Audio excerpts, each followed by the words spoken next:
வணக்கம். காடேஸ்வராக்கத்திலிருந்து கலா பன்னீர்செல்வம்.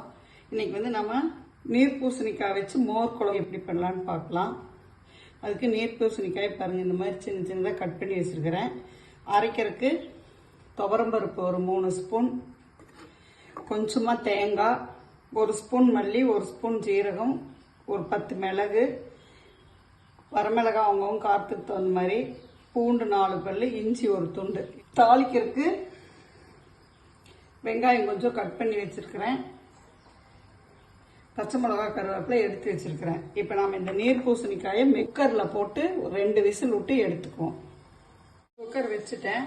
நீர் பூசணிக்காய் போட்டுடலாம். கொஞ்சமாக தண்ணி ஊற்றினீங்கன்னா போதும். நீர் பூசணிக்காயை தண்ணியோடு மோர் குழம்பு அப்புறம் தண்ணி மாதிரி வேணும். மஞ்சத்தூள் 1/2 ஸ்பூன், உப்பு, இந்த காய்க்கு தகுந்த உப்பு போட்டு 2 விசில் விட்டு எடுத்துப்போம். ஏன்னா இது கொஞ்சம் வேகறதுக்கு தனியாக போட்டு வச்சா வேகறதுக்கு லேட் ஆகும். இது வேகிற வரைக்கும் நம்ம மோரை கொதிக்க விட்டோம்னா மோர் குழம்பு நீட்ட மாதிரி போயிடும். அதனால குக்கரில் விட்டு ஒரு 2 விசில் விட்டு எடுத்துக்கிட்டிங்கன்னா சீக்கிரமும் ஆயிரும், டேஸ்ட்டும் உங்களுக்கு நல்லாயிருக்கும். 2 விசில் வந்துடுச்சு, ஆஃப் பண்ணிடலாம். வந்துடுச்சு. இப்போ எண்ணெய் ஊற்றிக்கலாம். ஒரு 2 ஸ்பூன் எண்ணெய், கடுகு. மோர் பாதி புளிச்ச மாதிரி இருக்கணும். ரொம்ப புளிச்ச மோராக இருந்தாலும் நல்லா இருக்காது, ரொம்ப ஃப்ரெஷ் மோராக இருந்தாலும் உங்களுக்கு இது நல்லா இருக்காது மோர் குழம்பு. கடுகு பொரிஞ்சிச்சு. வெங்காயம் அரைக்கிறதுக்கு அப்படிதான். நீங்கள் இஞ்சி, பூண்டு, மிளகு எல்லாமே காரமாக இருக்கும். அதனால நீங்கள் காரம் பார்த்து வரமிளகாய் போட்டுக்கோங்க.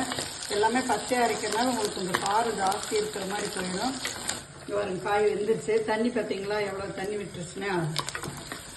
இப்போ இந்த வெங்காயம் வதங்கிட்டுது. இதில் இந்த காய் போட்டுருங்க. இவ்வளோ நைஸாக வரணும், ரொம்ப நைஸாக இல்லாமல் ஒரு 95% அரைச்சி எடுத்துக்கோங்க.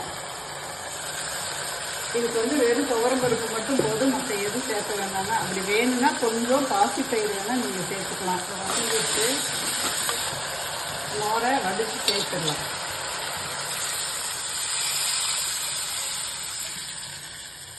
இந்த அரைச்சி வச்சிருக்கிற வெள்ளையும் இது கூட சேர்த்து கலக்கி வைக்கலாம்.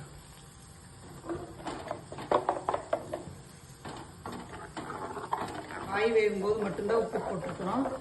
உப்பு மட்டும் பார்த்துட்டு பாருங்க. இப்படி ஓரமெல்லாம் இப்படி கொதிச்சு வந்துடுச்சு. இந்த குழம்பு இப்படி கெட்டி ஆயிடுச்சு பாருங்க.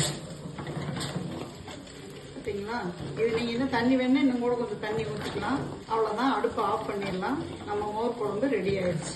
நீங்களும் இதே மாதிரி செஞ்சு பார்த்துட்டு எப்படி இருந்ததுன்னு கமெண்ட்ஸில் சொல்லுங்கள்.